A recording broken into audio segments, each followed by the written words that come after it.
Friends, welcome in the Fundamentals of Embedded System. Here we discuss the course content. In this course, first we discuss what is system, then we discuss what is embedded system, what is processor, where we understand the difference between the microprocessor and microcontroller, then we understand the component of embedded system, then we understand the hardware part of embedded system. Then we discuss the features of embedded system, the language for programming, where we discuss the programming language which are used in the embedded system. Then we discuss the classification of embedded systems, where we discuss the different type of embedded system. Then we understand the constraints of embedded system. And at last, we discuss the application area where embedded system are used. So, start the journey. In this video, we understand that what is the system. Here we discuss the definition of the system. Now, a system is a way of working, organizing or doing one or many tasks according to a fixed plan, program or set of rules. Now, another definition of system is, a system is also an arrangement in which all its units assemble and work together according to the plan or program. These are the two definitions of the system. Now we discuss some systems. We take some example. First, we talk about the watch. Watch is used for time display, and its parts are hardware needle, battery, dial, chassis, and strap. These are the parts of the watch. The rules in the watch are: all needles move clockwise directions only, and a thin needle rotate every seconds, a long needle rotate every minutes, a short needle rotate every hour, and all needle returns to the original position after 12 hours. So this is the watch, and watch is the system. Now we take another example of the system, that is the washing machine. Washing machine is an automatic cloth washing machine system. The parts of the washing machines are status display panel, switches and dials, motor, power supply, control units, inner water level sensor, and solenoid valve. These are the some parts of the washing machine. And the rules in the washing machines are: washes by spinning, rinse, drying, wash over by blinking. Each step displays the process stage, and in case interruptions, rotate, execute only the remaining. These are the some rules in the washing machines. So here we discuss the two example of the system. First we discuss about the watch, and then we discuss about the washing machine. And we understand that in the system we follow some rules, and by the rules we perform our tasks. So we understand that what is the system. In this video we understand what is the embedded system. Here we discuss the definition of the embedded system. Now, an embedded system is one that has computer hardware. Means that in the embedded system we have an computer hardware with software embedded in it as one of its important component. Means that in the embedded system we use some hardware part and some software part. The software part is embedded in the hardware. It means that its software embeds in ROM. Means that read-only memory. It does not need any secondary memory as in a computer. Means that it has only the primary memory, that is the ROM. ROM contains the software. So ROM is known as program memory and RAM is known as data memory. So in the embedded system we contain some software, and the software is embeds in the hardware. So if we make this type of application, then we known as its embedded system application. In this video we discuss that what is the embedded system.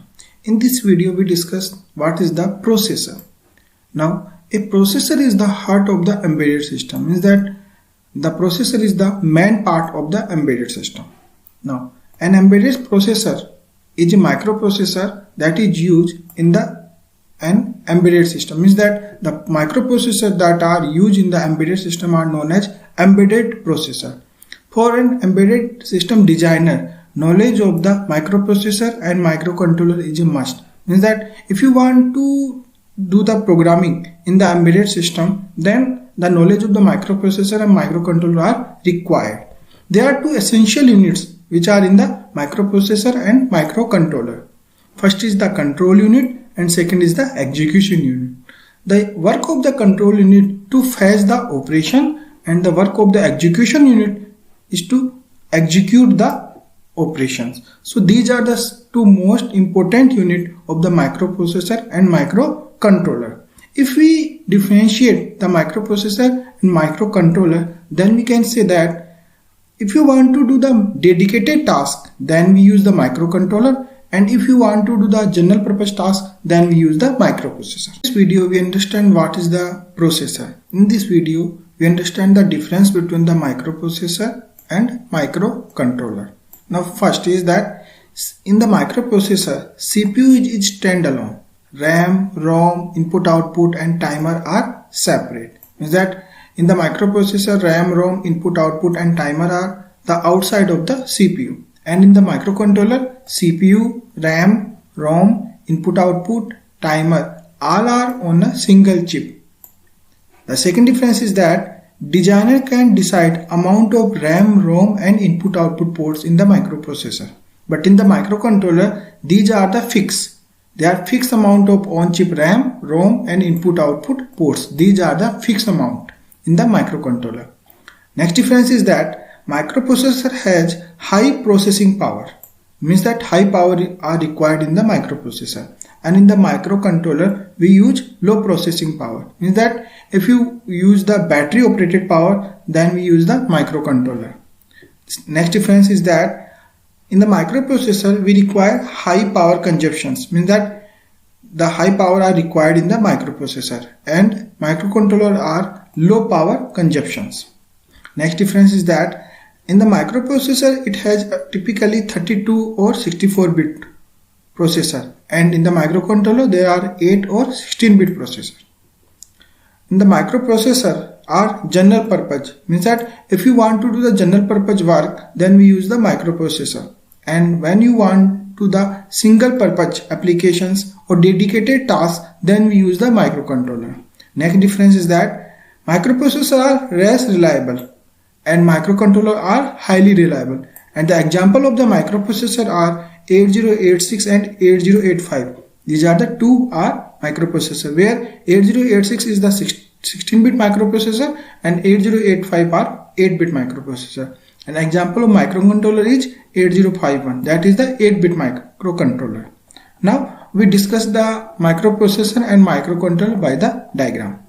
Here we discuss the general purpose microprocessor system. In the general purpose microprocessor system, the CPU are in the chip, and RAM, that is the random access memory, that are known as data memory, ROM, that are the program memory, input output ports, timer and serial COM ports are outside the CPU and are connected with the CPU with the data bus and address bus. But in the microcontroller, CPU, RAM, ROM, input output port, timer, serial COM port are in a single chip. So these are the some basic difference between the microprocessor and microcontroller. Previous video we discussed the difference between the microprocessor and microcontroller. Here we discuss the embedding model, the layout of embedded model. In the embedded model, there are different type of embedded systems which are in the embedded systems. Means that there are different type of embedded systems, and these embedded systems are connected with the outside of the environment. Means that the embedded system are the digital device, and it is connected with the environment by using the sensors and actuators. As we know that in the physical sensor, means that in the physical system, the human are connected with the outside of the environment with the sensor and actuators. Here our eyes, nose are work as a sensors, and our hand, our legs are work as a actuators here. Previous video we discussed the some embedding systems. Here we discussed the some example of the embedded systems. These are the some example of the embedded systems such as washing machines, our monitor, the mobiles, our iPhone, micro ovens. These are used for some dedicated tasks, such as washing machine are used for wash the cloth, mobile are used for our calls or messagings, monitor are used for display purpose, Our audio amplifier are used for some music, and micro oven is used for some temperature variations. So these devices are used for some dedicated task. So these are some examples of the embedded system. In this video we discuss some example of the embedded system. Here we discuss a example of a car, that how much embedded system are used in a car. These embedded system are used for comfort and convenience of the driver. Such as we discuss some embedded system, then the use of the embedded systems in a car. The first embedded system is the GPS. The use of the GPS is for the locations, that it can identify the location of the car. Second is the audio systems, that is used for the music system, for amplification of the music.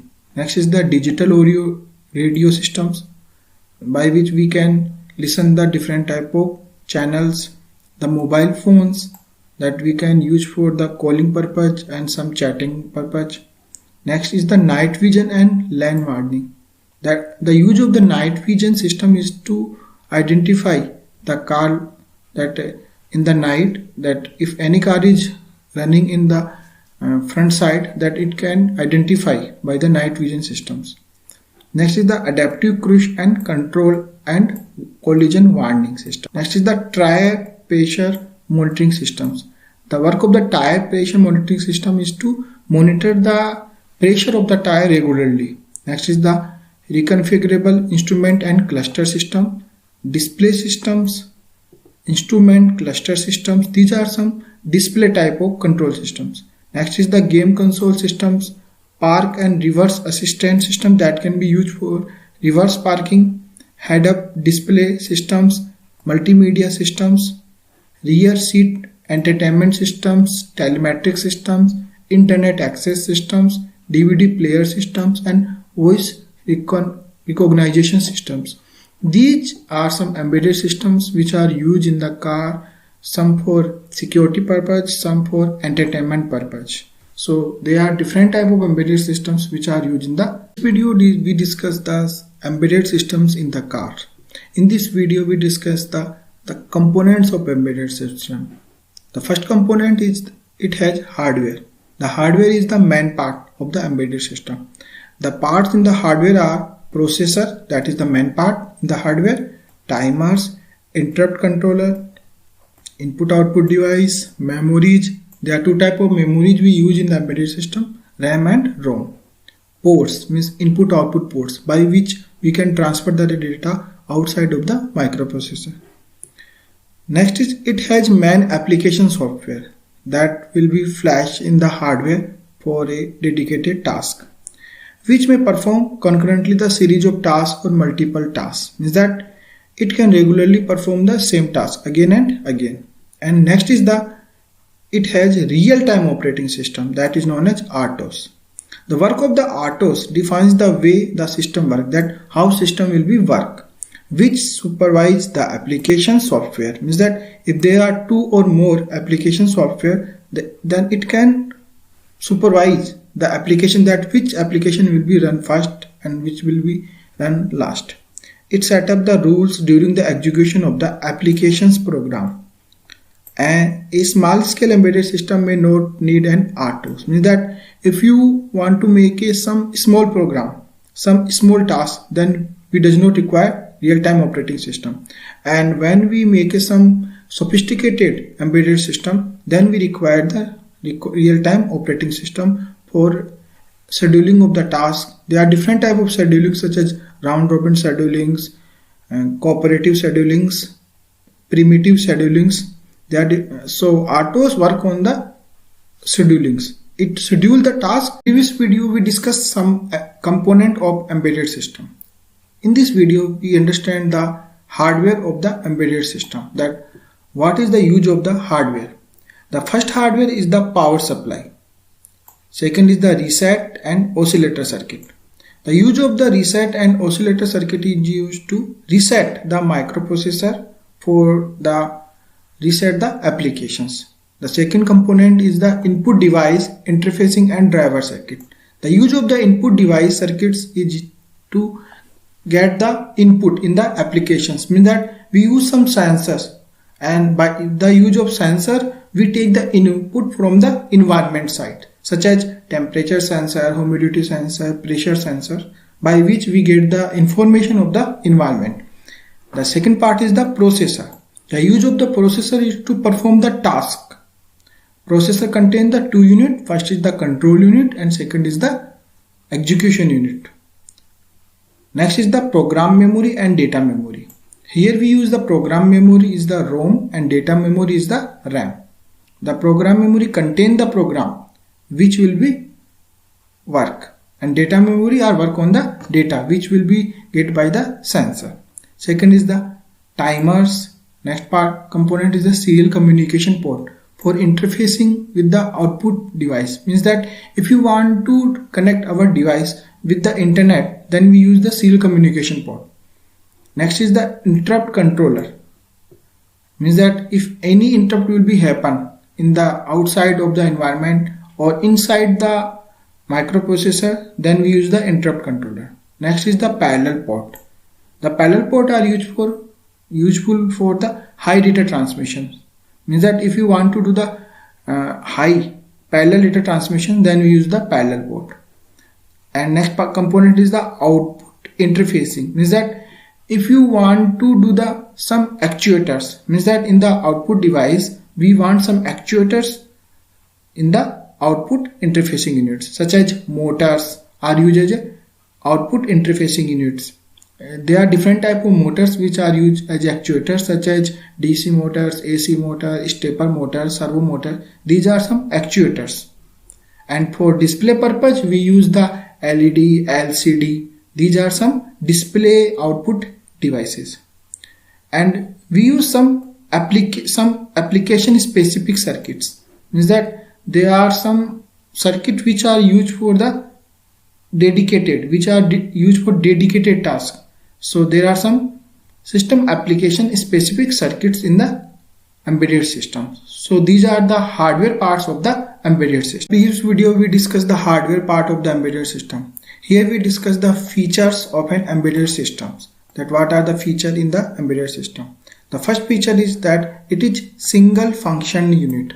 Means that it performs some dedicated tasks, some single tasks. Means that it executes a single program repeatedly. So in the programming we use while one functions that can perform the single program repeatedly. Next is it is tightly constraints. The tightly constraints are, first is low cost. We want to make the application in the low cost, in the low power, because the embedded system are battery operated systems. So we require low power. The applications are small in size and they do the operation fast. So we require the fast operation in the embedded system. Next tightly constraint is live threading. Next is 24/7 365. Means that it work in the 24 hours 7 days and 365 days. 24 hours 7 days 365 days. So these are the some tightly constraints of the embedded system. Next is it is reactive and real time. Means that it performs the task in the real time. Means that it continuously react to change in the system's environment. And second is that it must compute certain result in real time without delay. Means that it performs the task in the real time. There are two types of real time systems. First is the soft real time system and second is the hard real time system. In the soft real time systems, the time is some, means that if we want to make a task and the task is completed in 10 minutes or 1 second, means that 1 second can be changed. It can be up or down. Then it is the soft real time system. And if you want to do the task in a 10 minutes and it must complete in the 10 minutes, then it is the hard real time system. So there are two types of real time system, soft real time system and hard real time system. So these are the features of an embedded system. In previous video we discussed the features of an embedded system. In this video we discuss the future of embedded system. That what is the future in the market.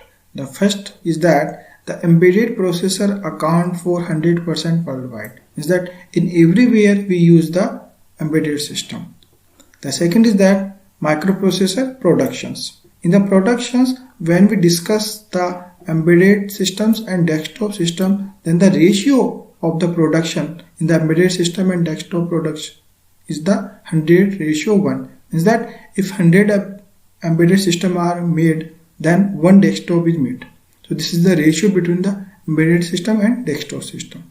Next is embedded processor in a house are 40 to 50 per approximately. Means that in a house we use 40 to 50 embedded applications. Next is embedded processor in a modern car are 50 to 60. In the previous video we understand the future of the embedded system. In this video we understand that the language for programming embedded system, that which language are used in the programming of embedded system.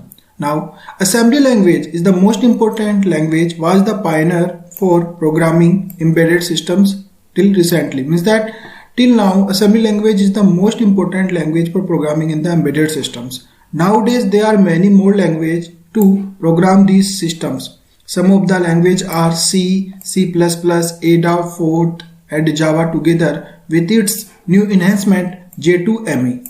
Now the majority of software for embedded systems is still done in the C language, and if you want to add the concept of object oriented, then we use the C++ language. Now you can say that the most important language, the fastest language is the assembly language, but nowadays we use the C language for majority of embedded system applications. In this video we discuss the programming in embedded system.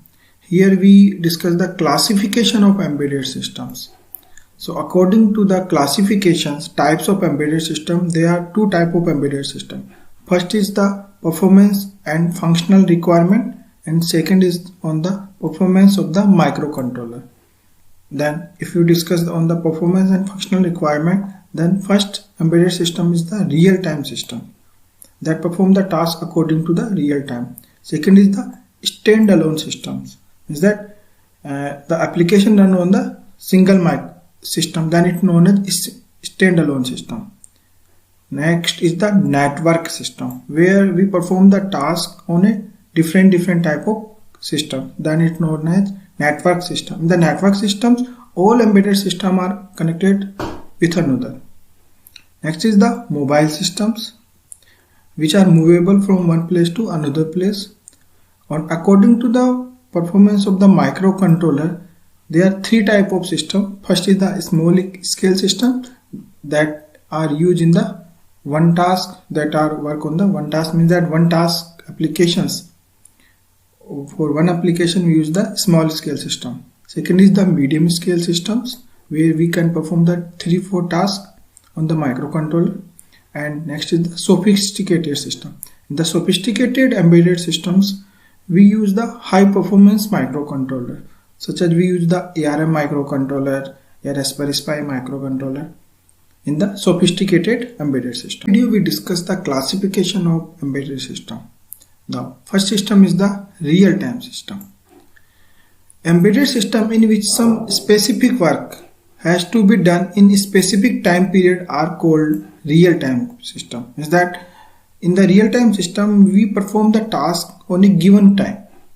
Real-time embedded system are classified into two types, such as soft real-time system and hard real-time system.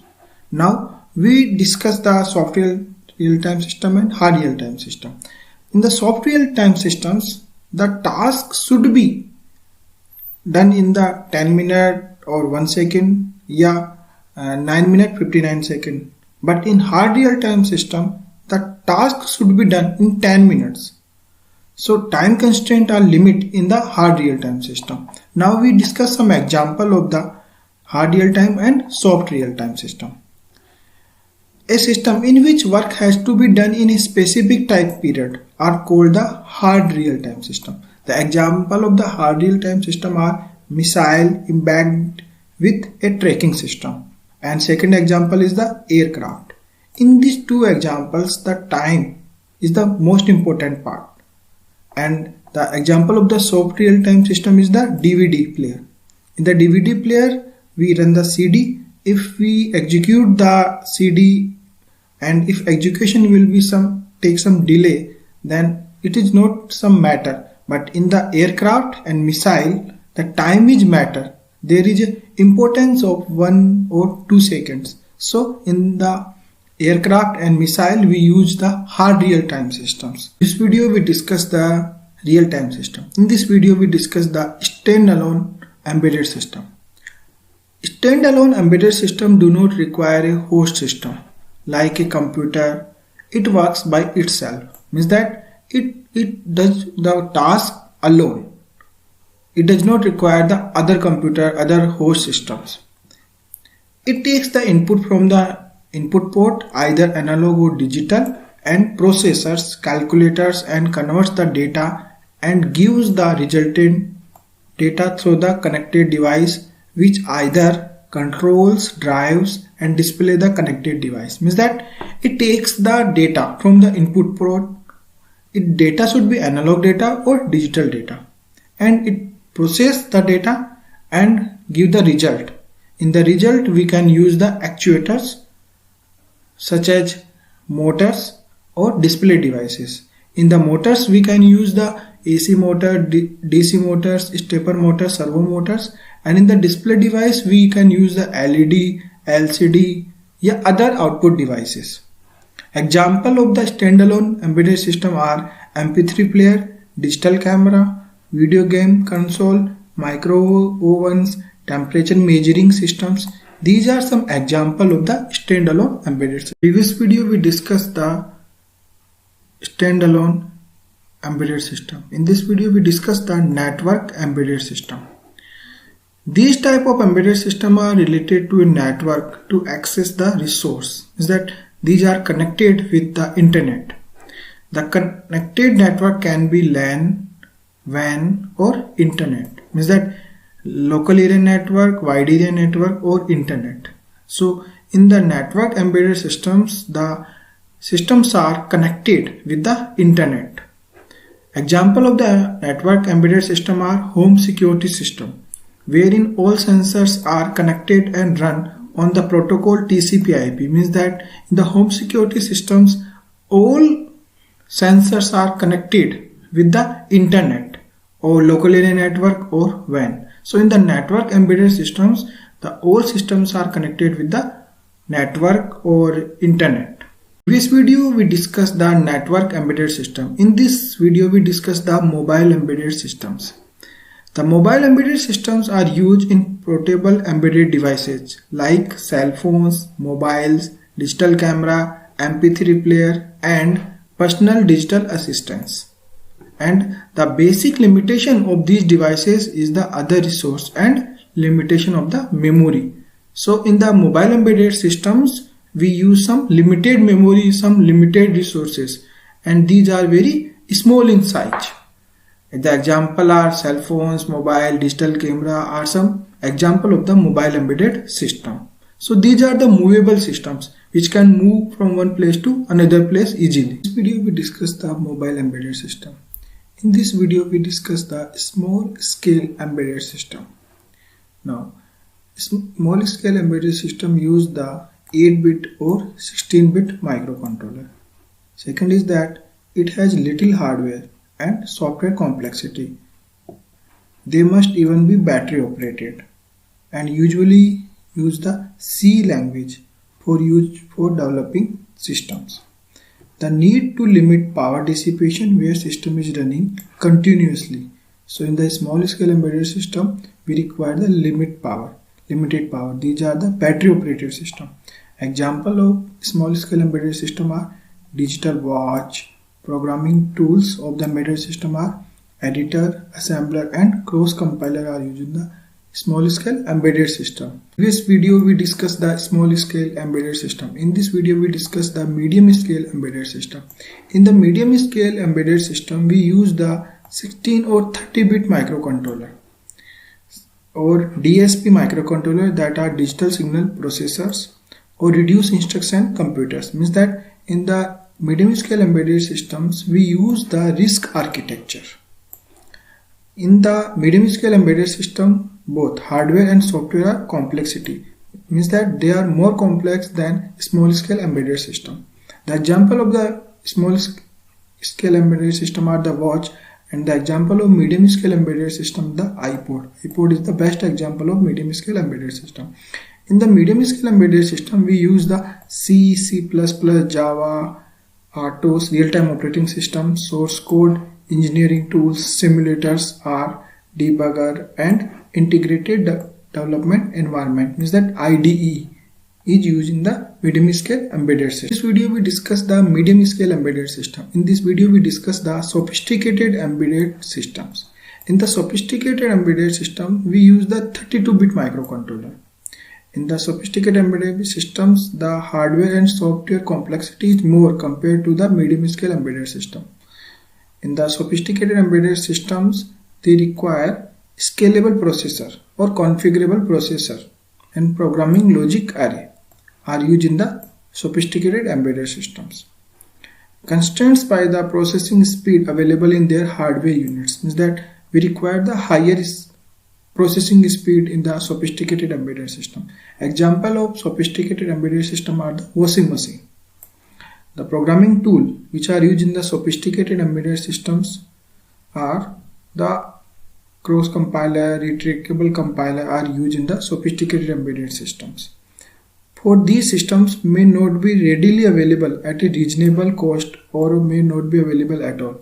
A compiler or retrievable compiler might have to be developed for these type of applications. In this video we discussed the sophisticated embedded system. Here we discuss the embedded system constraints.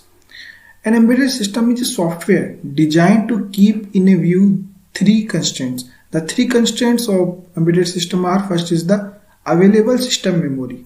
There are limited memory in the embedded system. Second is the available processor speed. We require the higher speed. And third is the need to limit the power dissipation. Maximum embedded systems are the battery operated embedded system. So power dissipation is the main important part. When running the system continuously in a cycle of wait for event, run, stop and walk up. So we continuously run the applications. So we require this type of task in the embedded systems. So the three main components of the embedded system are memory, speed and power dissipation. In this video we discuss the constraints of the embedded system. Here we discuss the application of the embedded system. The household applications of the embedded systems are the microwave ovens, television, DVD player and recorders. Second device of the embedded system is the audio players are the example of the embedded systems. Next is integrated systems in aircrafts and missiles. In the aircrafts we use the different type of embedded systems for monitoring of the environment. Next is the cellular phones is the example of the embedded systems. Next is the electric and electronic motor controller are the application of the embedded systems. Engine control in automobiles. There are many type of embedded systems which are used for the controlling the engine of fuel or air fuel or oil fuel. We use the different type of embedded systems. Calculator is the example of embedded systems. There are many type of medical equipments where we can use different type of embedded system. In video game we use different type of embedded systems such as joysticks, some gun type or mouse. These are some embedded systems. In digital music instruments we use some embedded system. There are some pictures which are shown as the example of the embedded system, such as remote control is the best example of embedded system. Televisions, video games, refrigerators for cooling purpose, set-top box, cars are the most important area where we use the embedded system. Planes, elevators. These are some examples and applications of the embedded systems.